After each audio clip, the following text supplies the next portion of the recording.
Just within the past year, right here in Middle Tennessee, there's a company, a private company, decided it would do its own audit program. They went to employers and said, if we can recover if we can recover dollars where we think physicians are overcharging your program and your employees, we can share that money that we recover.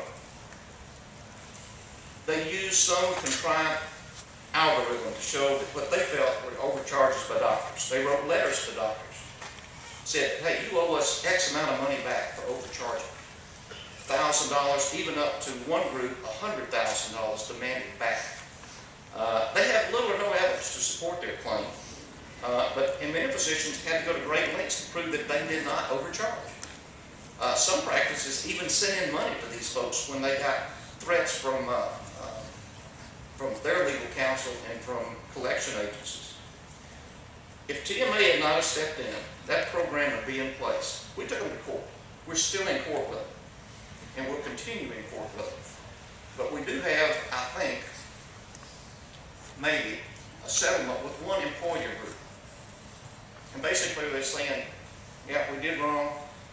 Physicians who send us money, we're going to send it back to them, and we're going to get out of this business altogether.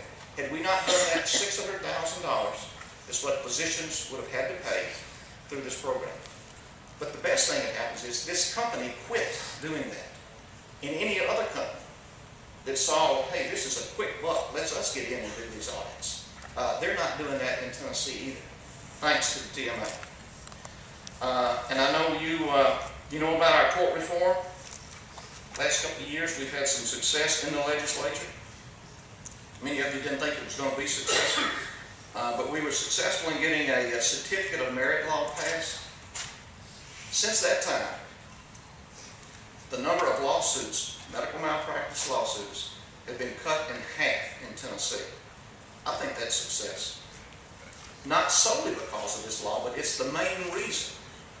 If you're insured by SBMIC, you're going to get a 23% reduction in your premium this next year.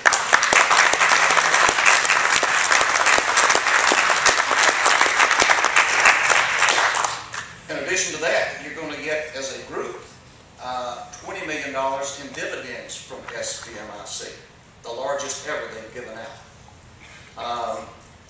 My point is, without TMA, you don't get that. And my point is, if you don't have your colleagues join, you're going to lose that. You're not going to have that. You're going to have an increase. Because I can assure you, the trial bar in this state, in one legislative session, would set us back 30 years from the gains we've made. You're going to lose where right now, if you get sued in this state, the defense has to find someone from a contiguous state in your same specialty as an expert witness. That goes away. Same way with the locality rule, which says that someone in a similar or like specialty, that's who they would have to get as an expert. That's going to go away. You're going to lose that. I can assure you will. So what does that mean in dollars and cents? I figured if you have a $10,000 premium, 23% reduction, $2,300 you save. $30,000, $6,900 you save. You add that on top of the dividend, we're talking about pretty good money. Money enough for the non-members of TMA to pay the dadgum dues and join you in this fight. What else are we looking at in Tennessee? What else are you going to lose if you don't support organized medicine? The plaintiffs' bar, I can assure you, would salivate if they saw that TMA continues the membership loss. We don't have the resources, we don't have enough to actually lobby on your behalf. They would salivate at going down to the state legislature, and in 1 year, like I said, could turn things entirely around. One other thing, let me give you another thing on the legal front. Last year, our Supreme Court tried to, in essence, legislate from the bench that Tennessee needed to be in line with all the other 49 states that say that your limits that you have in med-mal, that needs to be discovered. That needs to be part of the record. They need to know what your limits are when they sue you. The Supreme Court in Tennessee said, yeah, we need to get in line with that. Suggested to the legislature that happen. It didn't happen because of TMA. You still are one of 50 states, the only one that has this law in state court. thanks to the TMA. You're going to lose that. You're going to lose it quickly if you don't continue to help TMA grow. I'm not going to go over everything else I've got listed on here. The one thing I am going to talk about is the SGR. You've heard me say it before from this platform. We have saved every position in this state over the last 5 years, prevent these Medicare cuts. On a 5-year period, that's $100,000, $20,000 per year if you see any significant Medicare in your practice. Tell your colleagues that. Who do they think did that for them? It didn't just happen.